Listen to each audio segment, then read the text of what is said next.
Bismillahirrahmanirrahim. Assalamualaikum warahmatullahi wabarakatuh. Alhamdulillah. Alhamdulillahilladzi anzalal kitaba lil qiraah wal qiraatu lil ma'rifah wal ma'rifatu lil ibadah wal ibadatu lillahil wahdah. Thumma assalatu wassalamu daimaini mutalazimaini mutakamilaini mutawasilaini ala Rasulina al-Mustafa al-Hashimi Ahmada wa ala alihi wa sahbihi wa man tabi'ahum bi ihsan ila yaumil qiyamah, amma ba'd. An Abi Abdurrahman Abdullah bin Mas'ud radhiyallahu anhu qala sa'altu an-nabi sallallahu alaihi wasallam ayyul amali ahabbu ila Allah ta'ala qala as-salatu ala waqtiha thumma ayyun qala birrul walidaini qultu thumma ayyun qala al-jihadu fi sabilillah muttafaqun alaih akhrajahu Muslim 1500 ba'da asyrah. Dari Abi Abdurrahman bin Abdullah bin Mas'ud radhiyallahu anhu bahwasanya beliau bertanya kepada Nabi Shallallahu alaihi wasallam mengenai amal apakah yang Allah sangat cintai. Maka Rasulullah Shallallahu alaihi wasallam pun menjawab as-salatu ala waqtiha. Yang pertama adalah salat pada waktunya. Atau dalam riwayat lain as-salatu fi awwali waqtiha. Kemudian beliau bertanya kembali, kemudian apakah amal yang Allah cintai setelah sholat pada waktunya? Maka Rasulullah Shallallahu alaihi wasallam pun menjawab birrul walidain, yakni berbakti kepada kedua orang tua. Kemudian sahabat Ibnu Mas'ud bertanya kembali, kemudian amal apakah yang Allah cintai setelah berbakti kepada orang tua? Maka Rasulullah Shallallahu alaihi wasallam menjawab al-jihadu fi sabilillah. Hadis ini diriwayatkan oleh Bukhari dan Imam Muslim di dalam kitabnya. Dari hadis ini banyak pelajaran yang dapat kita ambil, bukan hanya 3 atau 4, tapi banyak. Semakin kita mencari mengenai seluk-beluk hadis ini, semakin banyak pula penjelasan yang kita dapatkan dari hadis ini. Perlu diketahui bersama, sahabat Ibnu Mas'ud merupakan seorang ahlu sufah yang dia sejak kecil sudah mengabdi kepada Rasulullah SAW, dan beliau merupakan seorang sahabat yang termasuk di dalam orang-orang yang banyak meriwayatkan athar Nabi Shallallahu alaihi wasallam atau hadis Nabi Shallallahu alaihi wasallam, yang dapat disebutkan di dalam suatu nadom menyingkat 7 orang yang hafal atau paling banyak meriwayatkan hadis Nabi, yakni al-mukthiruna fi riwayatil athar Abu Hurairah, Yari ibnu Umar, wa Anasun wal hibru kal khudri wa Jabirun wa zaujatun Nabi. Kemudian apa saja pelajaran yang dapat kita ambil dari satu hadis yang pendek ini? Secara tekstual kita dapat mengambil pelajaran yang pertama, bahwa seorang Ibnu Mas'ud yang beliau merupakan seorang sahabat Nabi yang kesehariannya bersama Nabi, beliau masih bersemangat, masih ada juhud untuk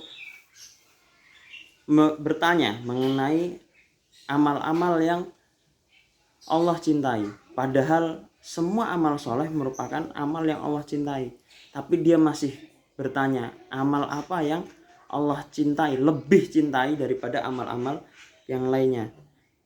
Maka di sini ada satu pelajaran, yakni sebagai seorang muslim harus lebih haus ilmu terhadap ilmu-ilmu yang baik.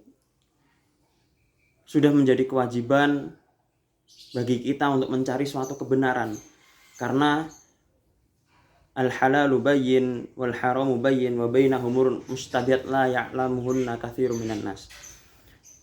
Yang sesuatu yang halal itu sudah jelas, yang haram itu sudah jelas, dan di antara keduanya adalah sesuatu yang syubhat, dan tidak banyak orang yang mengetahui akan hal tersebut. Maka sebagai muslim, tugas kita adalah selalu bertanya, kemudian mempelajari, mentelaah hadis-hadis Rasulullah SAW. Kemudian apakah amal yang Allah cintai terbatas hanya 3? Tidak, jawabannya tidak. 3 di sini bukan menjadi patokan bahwa Rasulullah SAW hanya menyampaikan kebaikan. Amal yang Allah cintai hanya 3, masih banyak. Semua bergantung kepada orang yang menanyakan. Apabila orang yang menanyakan seorang orang yang kaya, maka yang afdol adalah orang yang dengan bersedekah. Kemudian ketika orang muda, maka yang lebih afdol adalah siam dan melakukan jihad, dan seterusnya. Jadi 3 di sini bukan menjadi patokan bahwasanya kita hanya melakukan ini sebagai bentuk kecintaan kita kepada Allah Subhanahu wa taala dengan melakukan amal-amal yang terbaik. Tidak, tapi di sini hanya dalam hadis ini hanya disebutkan 3 tersebut. Kemudian qala sa'altu Nabi sallallahu alaihi wasallam ayul amali ahabbu ila Allah taala. Amal apakah yang Allah cintai, lebih cintai? Kemudian Rasulullah sallallahu alaihi wasallam menjawab, as-salatu ala waqtiha atau as-salatu fi awwali waqtiha. Salat menjadi tiang agama. Salat menjadi bentuk kita bahwa adanya hubungan antara seorang khalik dengan makhluk. Dan disinilah kita dinilai, apakah seorang itu menjadi seorang yang mukmin atau seorang yang kafir. Semakin kita memperbaiki sholat kita, maka kita akan menjadi seorang pribadi yang lebih baik juga. Dan sholat inilah memiliki beberapa fadilah, yakni diantaranya yang menjadi pembeda antara kaum muslim dan kaum kafir. Yang kedua merupakan sebagai amal yang pertama kali Allah hisab di hari kiamat kelak. Dan kemudian Anda juga bahwa sholat ini menjadi tiang agama, imaduddin. Jadi jangan sekali-sekali kita berusaha atau terbetik keinginan untuk meninggalkan sholat. Karena dosa yang paling berat setelah syirik, dan itu lebih berat daripada zina, daripada mencuri, yakni adalah meninggalkan sholat tersebut. Maka jangan sekali-sekali kita terbersit atau ada keinginan untuk meninggalkan sholat walaupun hanya sekali, karena itu adalah suatu bentuk atau bukti bahwa kita masih menjadi seorang muslim yang bangga dan taat kepada syariat Allah Subhanahu wa taala. Kemudian sahabat Ibnu Mas'ud bertanya kembali, "Summa ayun?" Kemudian apa? Maka Rasulullah menjawab, al-birrul walidain. Kenapa birrul walidain di sini disebutkan setelah Allah? Karena berarti di sini menunjukkan bahwa berbakti kepada orang tua memiliki derajat di bawah langsung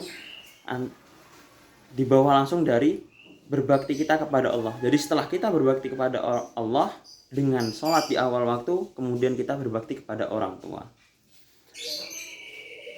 Bahkan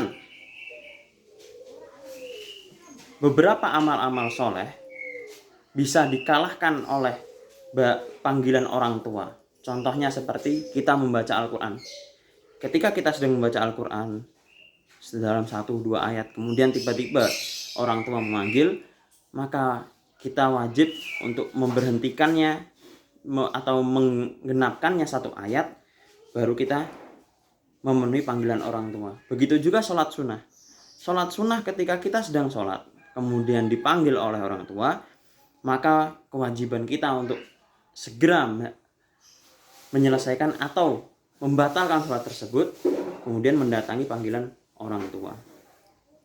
Bahkan orang yang berbakti, bagi orang yang durhaka kepada orang tua, Allah sudah sampaikan dalam Qur'annya surat Al-Isra ayat 23 mengenai hukum berbakti pada orang tua ini, yang berbunyi a'udzubillahi minasyaitonirrajim wa qada rabbuka alla ta'budu illa iyyahu wa bil walidaini ihsana imma yablughanna 'indakal kibara ahaduhuma aw kilahuma fala taqul lahuma uffin wa la tanharhuma wa qul lahuma qawlan karima. Wa qada rabbuka alla ta'budu illa iyyahu wa bil walidaini ihsana. Dan sesungguhnya Allah telah menetapkan bahwasanya janganlah menyembah selainnya, wa bil walidaini ihsana. Lihat di sini. Alla ta'budu illallah illa iyyahu, yakni iyyahu kembali ke Allah, illa iyyahu atau illallah, wa bil walidaini ihsana. Berarti tatanannya atau susunannya adalah Allah kemudian orang tua. Wabil walidaini ihsana, berbaktilah kepada orang tua. Imma yablughanna 'indakal kibara ahaduhuma aw kilahuma. Ketika mereka mencapai umur yang sudah tua, indakal kibara ahaduhuma, salah satu dari mereka sudah mencapai umur yang tua, aw kilahuma, bahkan keduanya sekalipun, fala taqul lahuma uffin. Janganlah sekali-kali, wala taqul lahuma uffin, janganlah sekali-sekali kalian mengatakan uff. Uff di sini merupakan perwakilan atau contoh paling kecil bentuk durhaka kepada orang tua. Uff di sini suatu kata yang sangat ringan, uff, atau kita mengeluh. Bahkan uff ini lebih singkat daripada kita mengeluh yang terlalu panjang. Uff ini di sini sudah dikatakan janganlah berkata uff. Bagaimana dengan tindakan kita yang menghardik, bahkan wa'iyadzubillah, bahkan sampai mencaci mereka? Kita bisa menilai sendiri. Di sini Allah sudah menjelaskannya. Wala tanharhuma, dan janganlah engkau menghardik keduanya. Wa qul lahuma qaulan karima, dan berkatalah kepada mereka qaulan karima, perkataan yang mulia. Jangan sampai mereka tersakiti. Mereka tidak ingin diberikan uang yang banyak. Mereka tidak ingin sesuatu yang bersifat materi. Mereka hanya ingin kita seorang anak menghargai mereka, menuruti semua perkataan mereka. Itu sudah lebih dari cukup. Bahkan ketika kita menghormati atau mentaati semua perkataannya, itu lebih dari ketika kita memberikan materi apapun itu. Itu sesuatu yang tidak ternilai harganya. Kemudian yang terakhir, Ibnu Mas'ud pun berkata, menanyai Rasulullah SAW, kemudian apa Rasulullah? Apa amal yang Allah sangat cintai berikutnya? Yakni yang terakhir, al-jihadu fisabilillah. Al-jihadu fisabilillah di sini memiliki beberapa syarat yang tidak semena-mena kita ketika mendengarkan panggilan jihad di Palestina atau jihad di Suriah atau jihad di Rohingya atau jihad di Chechnya, kita harus mendatangi. Ada beberapa syarat-syarat yang harus dipenuhi dan ini terbilang sangat ketat, dan beberapa syaratnya tersebut yakni harus di bawah izin waliul amr atau pemimpin yang di negara kita, berarti seorang presiden. Kemudian harus di bawah satu bendera, yakni bendera Islam. Dan jihad di sini tidak dibatasi hanya dengan bentuk perang, kita mengangkat senjata, tapi kita bisa dengan bersedekah, kita mendoakan, kita dengan segala bentuk jasa maupun harta kita, itu sudah bisa dikatakan sebagai al-jihad fisabilillah. Bahkan jihad di sini, kenapa jihad diletakkan setelah albirrul walidain? Karena jihad itu bisa dikalahkan hukumnya dengan albirrul walidain. Karena suatu ketika Rasulullah Shallallahu Alaihi Wasallam meminta izin seorang sahabat untuk mengikuti jihad. Kemudian Rasulullah bertanya, ahayyun walidak, apakah orang tuamu masih hidup? Kemudian beliau menjawab, na'am. Maka Rasulullah pun menyuruhnya untuk kembali ke rumahnya. Fafihima fajahid, maka di keduanya itulah kamu berjihad. Jadi di sini telah ada urutan yang sangat Masya Allah. Wa ma yantiqu 'anil hawa in wa illa wahyu yuha. Maka inilah bukti kebenaran Al-Qur'an. Wa ma yantiqu 'anil hawa, dan dia tidaklah berkata anil hawa, dari hawa nafsunya, in huwa illa wahyu yuha, kecuali dia ada berkata dengan wahyu yang diwahyukan. Di sini sudah memiliki tatanan yang baik dari keibadatan kita kepada Allah, kemudian kita berbakti pada orang tua, kemudian baru kita bermuamalah dengan berjihad. Nah, apakah di sini dengan tiga ini kita bisa dikatakan sudah melakukan suatu kebaikan? Syekh Ibnu Taimiyah pernah berkata bahwa tidak serta-merta ketika kita sudah mengamalkan suatu amal ini maka kita dikatakan sudah berbuat baik.